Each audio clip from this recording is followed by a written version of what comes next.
Meu nome é Silvio Steinmetz, eu sou pesquisador da área de agrometeorologia da Embrapa Clima Temperado, em Pelotas, Rio Grande do Sul. Eu gostaria inicialmente de agradecer o convite do nosso presidente, Fábio Marim, da Sociedade Brasileira de Agrometeorologia, de fazer um depoimento mostrando, por um lado, a nossa carreira profissional, a formação e tal, e como é que a Sociedade Brasileira de Agrometeorologia foi importante no desenvolvimento dessa carreira.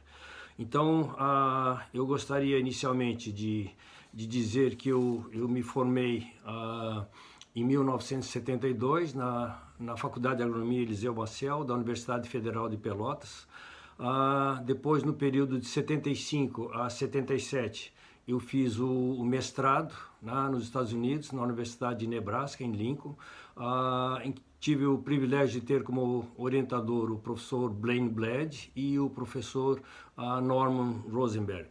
Depois, no período de 1986 a 90, eu fiz o meu doutorado na Universidade de Montpellier, na França, tendo como orientadores o professor Claude Boquillon, da USTL, e a Martine Guerrif, do INRA de Avignon. Bom, a minha carreira profissional, ela se iniciou lá em 1973, 74, em que eu fiquei um período de 2 anos, portanto, logo depois de formado, na seção de climatologia agrícola, na época do IPES, né, e que era coordenado, cujo chefe era o professor Fernando Silveira da Mota. Depois de 1977 a 86, ou seja, logo depois de retornar do mestrado, eu trabalhei no CENEPAF, no Centro Nacional de Pesquisa de Arroz e Feijão, hoje Embrapa Arroz e Feijão, localizado em Goiânia, lá na região central do Brasil. Lá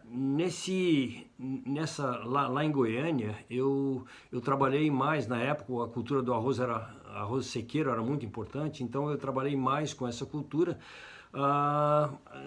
destacando as linhas mais importantes da agrometeorologia para essa cultura, que a gente trabalhou então na parte de evapotranspiração, trabalhou também na questão da caracterização da importância da deficiência hídrica em função das fases da cultura na produtividade, né, o impacto que tinha, porque essa questão da deficiência hídrica, os veranicos eram um problema principal dessa cultura lá.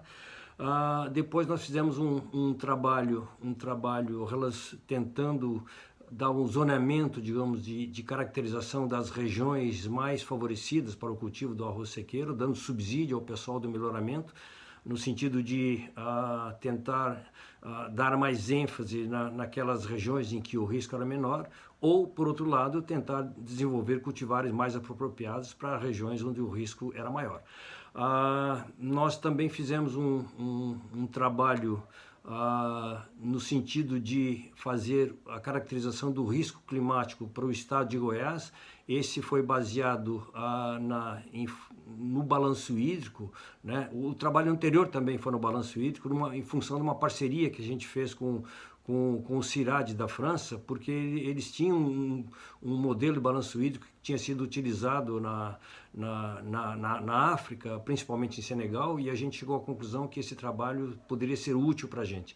Então, o segundo trabalho foi esse de caracterização do risco em função das épocas de semeadura no estado de Goiás, e esse trabalho, posteriormente, serviu de embasamento metodológico para o ZARC, né? O Zonamento Agrícola de Risco Climático, coordenado inicialmente pelo nosso colega Eduardo Assad, que fez um trabalho excepcional. Na época ele trabalhava na Embrapa Cerrados, e esse trabalho teve continuidade ao longo dos anos e hoje está sendo coordenado pelo colega Eduardo Monteiro, da Embrapa Agricultura Digital em Campinas.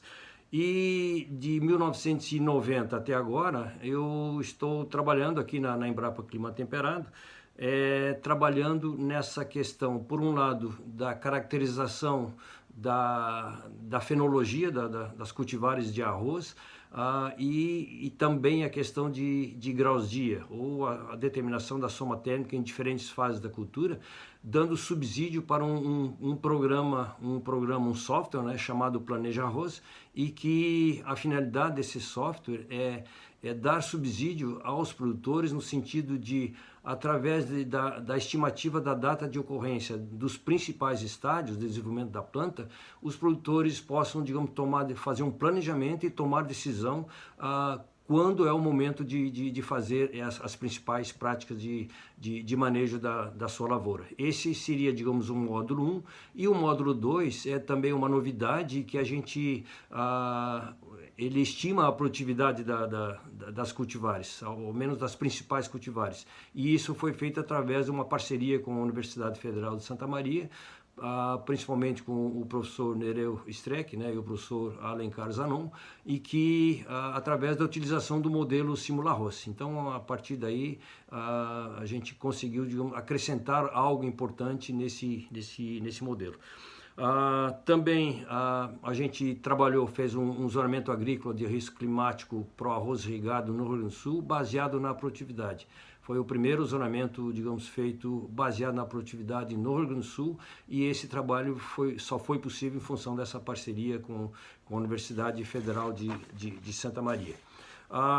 Em termos da Sociedade Brasileira de Agrometeorologia, como é que ela foi importante na nossa carreira, eu diria que ela foi extremamente importante. Isso porque nós tivemos o privilégio de, além de participar dos congressos e, né, escrevendo os trabalhos também para a revista, a gente teve o privilégio de participar no biênio 2001-2003 na presidência da Sociedade Brasileira de Agrometeorologia. Foi uma honra que eu tive na minha vida. E eu gostaria, inicialmente, ela, digamos, tem uma relação com o professor Homero Bergamaschi, porque no Congresso de Fortaleza, quando precisava definir um novo presidente, o professor Homero fez, eu acho que juntamente com outras pessoas da sociedade, chegaram à conclusão que eu deveria assumir a sociedade. Eu, na época, relutei um pouco porque eu estava, digamos, retornando para Pelotas, depois de ter passado um período lá no Centro de Arroz e Feijão. Eu relutei um pouco, mas aí o professor Homero usou um ditado que os gaúchos utilizam muito aqui, dizendo que o cavalo encilhado só passa uma vez. Então, eu em função desse desafio dele, eu aceitei a incumbência de tocar a sociedade por 2 anos. E eu gostaria inicialmente eu não poderia deixar de mencionar que esse trabalho eu só aceitei porque tinha um grupo de peso que me ajudou muito nessa oportunidade, que foi o professor Galileu Buriol, como meu vice-presidente, o segundo secretário Ronaldo Matzenauer, ou melhor, o secretário-geral José Ricardo Pesopani, o tesoureiro Marcelo Bento Paz de Camargo e o segundo tesoureiro, o professor Arno Reuduen, da Universidade de Santa Maria. Bom, nós tivemos o privilégio de organizar o 3º congresso, né, em agosto de 2003, em Santa Maria, e esse congresso, digamos, foi se deve muito ao trabalho do professor Arno Schneider, que infelizmente o perdemos logo em seguida. Mas o professor Arno, juntamente com os demais membros da Universidade de Santa Maria, né, como o professor Buriol, o Arno Schneider, o Valduino Stefanel, o professor Nereu Streck, que estava recém-iniciando lá, se não me falha a memória, então, digamos, fizeram um congresso muito interessante. E eu destacaria que nesse congresso a gente trouxe pela primeira vez o Dr. Siva Kumar, que era o diretor da divisão de meteorologia agrícola da Organização Meteorológica Mundial. Então, depois ele veio em outros eventos, mas a primeira vez que ele veio foi nesse Congresso de Santa Maria, lá em 2003. Nós tivemos, como a sociedade estava completando 30 anos naquela oportunidade, nós fizemos um documento intitulado 30 anos, uma nota técnica para a Revista Brasileira de Agrometeorologia, intitulada como 30 anos da Sociedade Brasileira de Agrometeorologia, realizações e desafios. Então, acho que esse foi algo importante, e eu acho que já lançaria um desafio para a nova diretoria, né, comandada pelo Fábio Marim, que foi nosso ex-colega na Embrapa, uma pessoa de alto nível, alta competência, altamente dinâmico, e acompanhado do seu vice-presidente, o Alencar Zanon, com quem também nós temos uma grande parceria e sabemos da sua capacidade. Nós já lançamos esse desafio de lançar no próximo ano, né, um documento semelhante em que caracterize os 50 anos da Sociedade Brasileira de Agrometeorologia. Então o desafio está lançado. A sociedade, eu acho que ela é extremamente importante em dois aspectos. O primeiro é a questão dos congressos, né?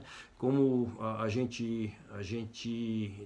todos nós sabemos, e o primeiro congresso foi feito lá então em Mossoró, em 1979, e o último foi feito em Catalão, em Goiás. E infelizmente em 2021 a gente não pôde fazer em função da pandemia. Mas esses congressos são extremamente importantes em função da troca de conhecimentos, da divulgação dos resultados de pesquisa, da confraternização com os amigos, né, com os colegas e amigos. E nesse sentido a gente tem a lamentar as últimas perdas que nós tivemos. Na realidade o Malaquias, né? O Malaquias também nos deixou muito cedo, o professor Flávio Schneider, né, o Remo, né, e por último o Paulo Centelhas, que pegou a todos nós de surpresa. Foi uma lástima, digamos, a gente nunca gosta de perder ninguém, mas quando perde pessoas jovens como eles é uma lástima. Além dos congressos, digamos, que são extremamente importantes, eu diria que a outra importância muito grande para a sociedade é a nossa revista. E essa revista, acho que tem um histórico de que, no início, lá, o professor Galileu Buriol e o restante da sua equipe lá em Santa Maria desenvolveu, né, fez com que a revista acontecesse, fosse publicada durante muitos anos. Numa segunda etapa, o professor Angelossi, na Exalc, se encarregou de tocar adiante. E depois, numa terceira etapa, o colega Reinaldo Gumide, da Embrapa Milho e Sorgo, desenvolveu os trabalhos e tocou a revista. Depois ela ficou um período, né, que não foi publicada, e por último um esforço, digamos, das últimas diretorias e principalmente do colega Gilberto Cunha, da Embrapa Trigo, e que está relançando, digamos, a Agrometeoros, né, em substituição à Revista Brasileira de Agrometeorologia.